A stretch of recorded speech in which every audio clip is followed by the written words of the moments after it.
¿Qué tal? Me da mucho gusto estar nuevamente con ustedes. Soy Yolanda García Bustos, licenciada en Arte y Patrimonio Cultural.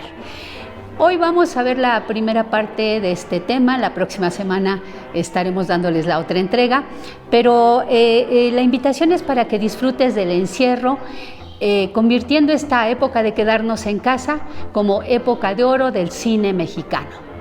Pero no desde ver estas películas en blanco y negro que han hecho el gusto de varios, no desde la mirada de la tía, de la abuelita, cuando lo hacíamos ahí sentados en la sala y llorando por nosotros los pobres, no, sino desde la mirada de los expertos, de Emilio García Riera, por ejemplo, ¿por qué no desde la mirada sarcástica de Carlos Monsiváis? Para los que lo queremos, Monsi. Esta mirada nos puede llevar a lo que él dice, ese impacto ideológico que el cine mexicano ha tenido en su público, es decir, la manera en que el cine ha inculcado a su espectador un imaginario cultural. Pero nos tenemos que ir un poco a lo que venía antes de esta época de oro del cine mexicano, que para varios la acentúan entre mediados de los 30 a mediados de los 50 finalizaba. Para Carlos Monsiváis es 1936 cuando inicia. Ahora les digo por qué. Primero quiero hacer un poco de historia. Recordemos que la época posrevolucionaria necesitaba de un movimiento como el nacionalismo, y en este nacionalismo se ayudaba a la creación de la identidad nacional. Para que el Estado pudiera surgir dramáticamente, debería supeditar a la Iglesia. La guerra con Estados Unidos y la Revolución Francesa del 19 es lo que generó un sentimiento de pertenencia. Somos mexicanos, distintos a los gringos, como un sentimiento común. Los mexicanos estamos mal, pero se logró vencer a los franceses, un ejército más poderoso. La educación también en este nacionalismo genera sentimientos con la Constitución, con estos ritos identitarios como el homenaje a la bandera, el himno nacional. La primaria jugó un papel muy importante para el sentido de tradición, porque ahí se definió el Día de Muertos, las tortillas, el pulque y los rasgos físicos del ser mexicano. El chile, el maíz, el frijol, los elementos que hicieron que hubiera esa cierta unidad.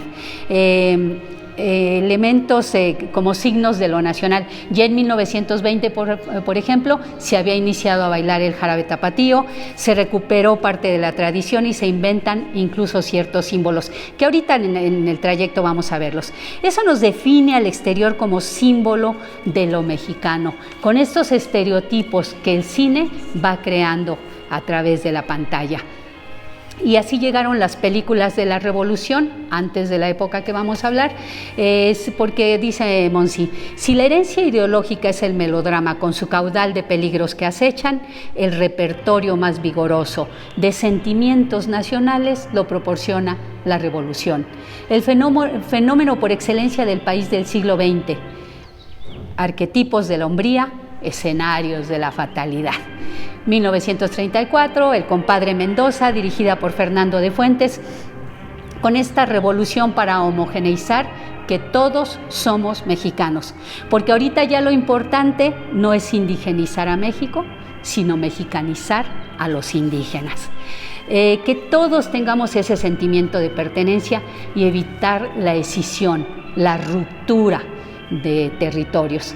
Y bueno, lo de que decíamos de educación para cumplir un papel fundamental, creando un Estado fuerte, con rasgos comunes y así evitar el conflicto.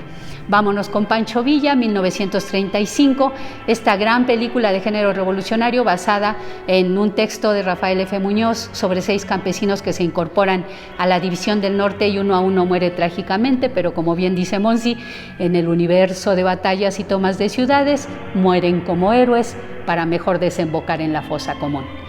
Pese a la música del gran compositor Silvestre Revueltas, ustedes lo recordarán, lo tenemos aquí en el mural, de veras cuando quieran venir, cuando haya oportunidad ya para verlo, Silvestre Revueltas, con ese golpe que hacen con los platillos y que tocan al corazón, pese a que esta película tenía la música de él y entre los guionistas estaba nuestro gran poeta Javier Villaurrutia.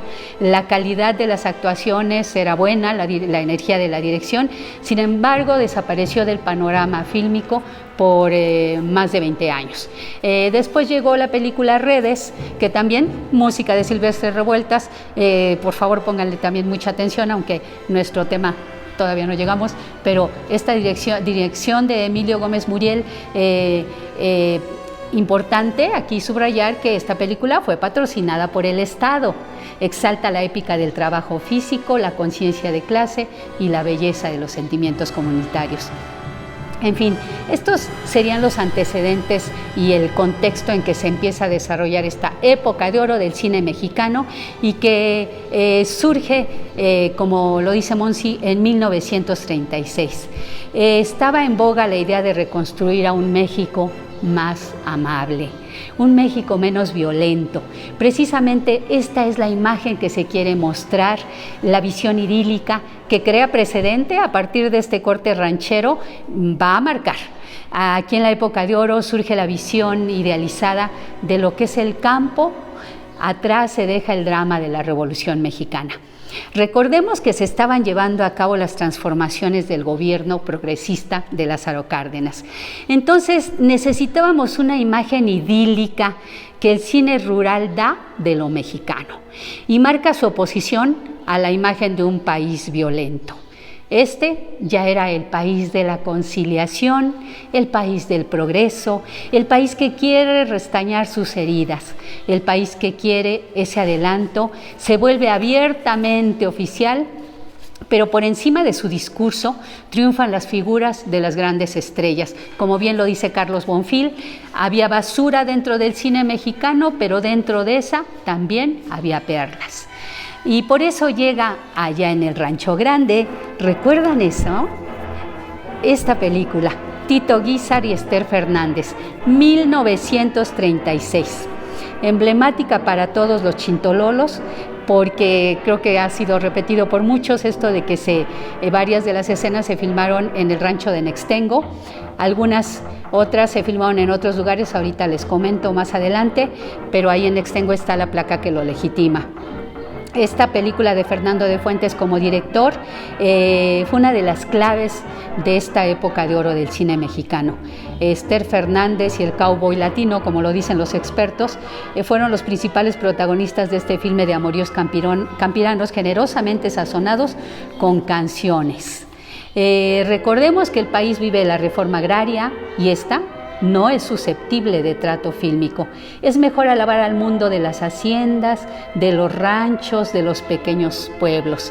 Allá en el Rancho Grande lo idealiza todo: la pureza de las doncellas, el carácter campesino, la bondad del hacendado, el ánimo perpetuo de fiesta, las ventajas de no enterarse siquiera de los encantos de la modernidad. Mucho ojo, porque esta dosis la quiso repetir después el mismo director Fernando de Fuentes, filmándola muchos años después con Jorge Negrete. No resultó el éxito que tuvo esta. Estamos hablando de la hecha por Tito Guízar y Esther Fernández. Los personajes, las canciones, la fiesta del rancho y las bondades esenciales de lo rural conquistan a un público en México y de manera importante en el resto de América Latina. Porque, como decía Monsi, hombres estrictamente hombres y mujeres estrictamente hembras. Esta es la imagen de la capilla de Nextengo. Esta es una foto tomada por mí, no está tan buena como una que ahora les voy a mostrar. Y bueno, en un ambiente de crueldad y dicha, ya en el Rancho Grande promovería por toda Latinoamérica lo que estaba siendo realizado por parte de la creciente industria nacional. Esta película edificaría los primeros estereotipos que promovería nuestro país dentro del cine y que se extenderían fuera de sus fronteras.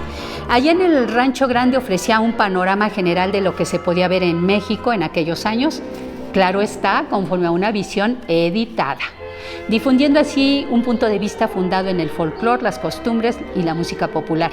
Emilio García Riera lo menciona como el folclore costumbrismo, color local.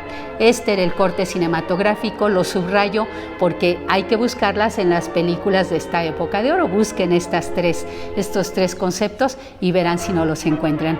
Además, algo muy importante, el cine nacional estaba siendo beneficiado por parte de las decisiones internas del país, pero también por la situación mundial. Octubre de 1939, el presidente Lázaro Cárdenas promulga un decreto mediante el cual cada sala debía exhibir al menos una película mexicana al mes. La Segunda Guerra Mundial, que se iniciaba, limitaba a otras naciones a seguir con sus producciones fílmicas, y esto convertía a México en el principal productor de películas de habla hispana en el mundo. La idea aquí no es analizar una por una de las películas, sino desde su generalidad, encontrar estos aspectos que están presentes en ellas, pero que nos deleitan cuando las observamos. Gabriel Figueroa es el fotógrafo en esta película, y esta es la fotografía de él. Esta es como pone de relieve la belleza existente, rescata de la indiferencia el lugar común, a escenarios, también a la vida urbana, ¿no? Los rescata de la indiferencia y los vuelve equiparables el paisaje facial y el paisaje físico.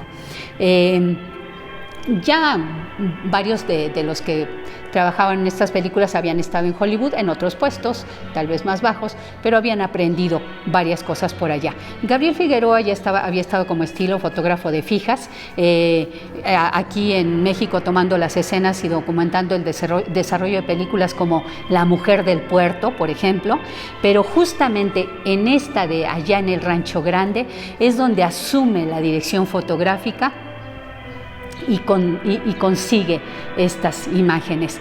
Se dice que el Indio Fernández, pasando a otro director, el Indio Fernández le debe mucho a Gabriel Figueroa, porque la mayoría de sus películas quien las fotografió fue él. Es mucho lo que le debe, dicen que no era el único camarógrafo, pero sí el de mayor recursos. Figueroa, como decimos, pone de relieve esa belleza existente. Pero a esto le podemos sumar también a un Leopoldo Méndez.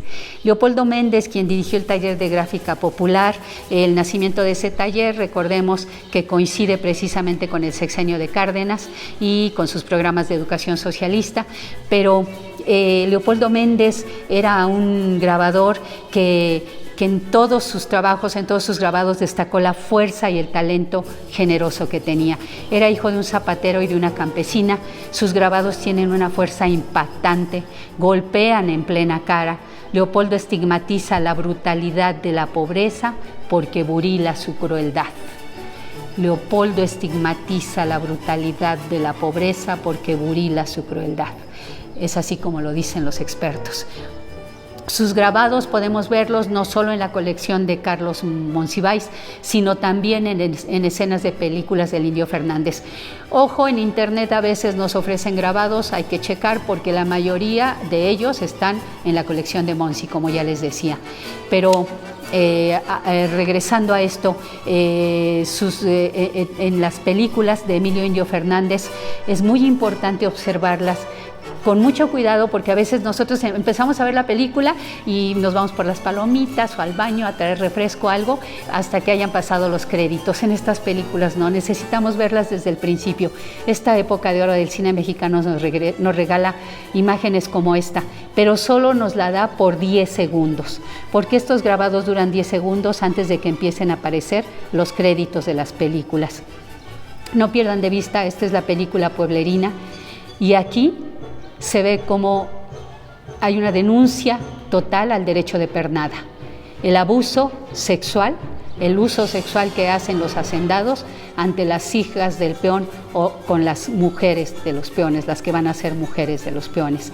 Este derecho de pernada por eso impacta, golpean. Los grabados de Leopoldo Méndez son magníficos. Siempre que vean que están en algún lado expuestos, no duden en acudir. 1942, Flor Silvestre. Dentro de las películas del campo son verdaderos íconos, las realizadas por Emilio Indio Fernández, como decíamos, dejó un gran legado de películas como director y como actor, el Indio Fernández. Y aquí Pedro Armendáriz representa el hijo del amo de la hacienda y Dolores del Río a la nieta del peón. Ven su felicidad negada por la división de clases y los prejuicios y el bandidaje. Como bien dice Monsiváis, ellos representan la pareja primigenia del Edén de las costumbres intocadas. Dolores y Pedro, por su perfección física, restauran la armonía de la que carecía el mundo rural. Se justifica el entusiasmo el día del estreno porque entre los asistentes están Orozco, Rivera, Siqueiros, algunos de ellos también están plasmados en el mural, por cierto, Manuel Rodríguez Lozano, y la certeza de un nuevo cine, ya no semidocumental, sino plenamente creativo. En esta película, en donde la potencia del pueblo enmarcado por la incomprensión y el odio generan un melodrama clásico dentro de nuestra cinematografía, y aquí saliéndome un poco del punto, yo creo que incluso lo seguimos viendo después en telenovelas, pasó el tiempo y aún La Rosa de Guadalupe, ¿no? Pero la irrupción del indio en esta industria cinematográfica todavía le dio más ímpetu nacionalista porque en las películas, porque lo convirtió en una convicción que el mismo general de la Huerta, ya exiliado en Los Ángeles, le fomentó al indio diciéndole que México ya no necesitaba más revoluciones y que el cine podía ser el instrumento más eficaz para crear algo nacional, expresar ideas y hacerlas llegar a miles de personas. Algo muy importante es la música como elemento importante, valga la redundancia, en estas películas. La canción era fundamental desde para marcar el tono de melodramas, cuando empezaron los melodramas sonoros, y bueno, este canto áspero de las vicisitudes del amor en bares llenos de humo se volvió emblemático del compositor favorito de México en los 30 y 40, Agustín Lara, quien compuso varios boleros para el cine. Pero la canción ranchera es la que daría al cine mexicano su género cinematográfico más popular. Su visión de una armonía rural imaginada y especialmente sus canciones se volvieron enormemente populares tanto en México como en América Latina. Este género ranchero tiene como principales estrellas a Jorge Negrete y a Pedro Infante. Estas figuras, Jorge Negrete y Pedro Infante, figuras que no solo podían cantar canciones memorables, también ofrecían, en contraste con las estrellas de Hollywood, un estilo y una fisonomía diferente a lo que era ser hombre. Gracias por este libro, un comercial a mi amigo Marcelino Peña, él me lo regaló, es una joya, gracias.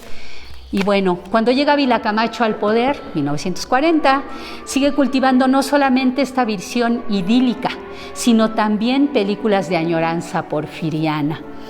Con esta imagen idealizada, también de lo que fue la época de Porfirio Díaz, por un gran director, por ejemplo, Juan Bustillo Oro, entre otros, y un Joaquín Pardavé y otros cómicos reviviendo aquel México desaparecido, aquellos buenos tiempos en que había paz social, las familias estaban unidas.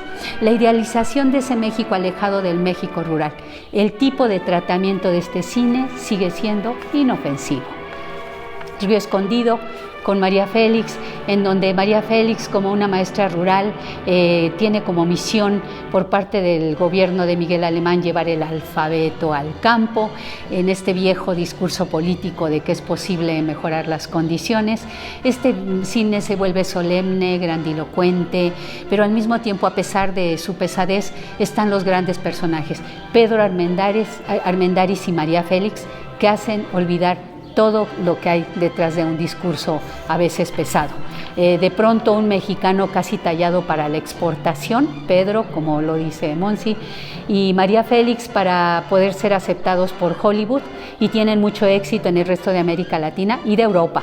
Son los que empiezan a dar una imagen más idealizada de lo que es el mexicano. Pero en estas películas también nos empiezan a dar íconos, ídolos, mitos a los cuales adorar, esa mirada transparente de ella, sus ojos negros, y esto tenemos que observarlo mucho en la época de oro del cine mexicano, desde cuando tenemos determinados ídolos a los cuales seguir. Y no hablo de María Félix. La oveja negra, esta comedia dirigida por Ismael Rodríguez, que comienza en una divertida comedia regionalista, termina en melodrama insufrible, como analiza Emilio García Riera, recarga bondades en un personaje, el hijo Pedro Infante, y maldades en el otro, el padre Fernando Soler. Los Soler, todos ellos magníficos. Fernando en esta, que es un padre que ha dejado hijos naturales regados por toda la región, abofetea a Infante sin causa justificada, dice que su hijo es un niño que todavía no conoce de amores, que canta de amores cuando ni siquiera los ha conocido, de amores y desamores, es incapaz de darse cuenta que su retoño ha crecido, humilla a su santa esposa y la deja por una coqueta imperdonable, es alérgico al trabajo, y en definitiva ofrece un rico y variado muestrario de todos los vicios y defectos que pueden atribuirse en la encarnación paternal en este caso. Aquí vemos a un Pedro Infante cantándole a su caballo, a Cancia, un caballo magnífico que además baila de una manera espléndida. Este caballo se lo prestó para la película Ávila Camacho. Y bueno, es un deleite observarlo, pero bueno, aquí vemos cómo él es un buen hijo, que sigue a pie juntillas la bíblica sentencia de no juzgarás a tus padres.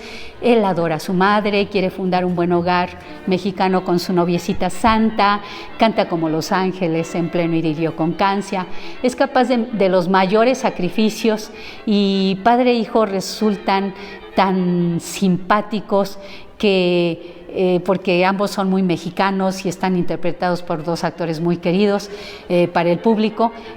Fueron un acierto taquillero, como dicen los expertos, reunir en una película a estos dos caras que representan, a estas dos personajes que representan las dos caras del muy admirado macho, y esas caras son intercambiables, Fernando Soler y Pedro Infante. Los lugares de reunión para socializar en estas películas, en esta época de oro, para los hombres es la cantina. La cantina como el lugar donde ocurren cuestionamientos, confrontaciones, reflexiones y desamores para el temple viril. La cantina aparece en innumerables películas de Pedro Infante. Mencionaba Monsiváis, la cantina era uno de los 3 grandes recintos del dolor. En la cantina se forja el temple viril y se fragua el derrumbe psíquico, se toman las resoluciones fatales y las canciones devienen edictos de la autodestrucción.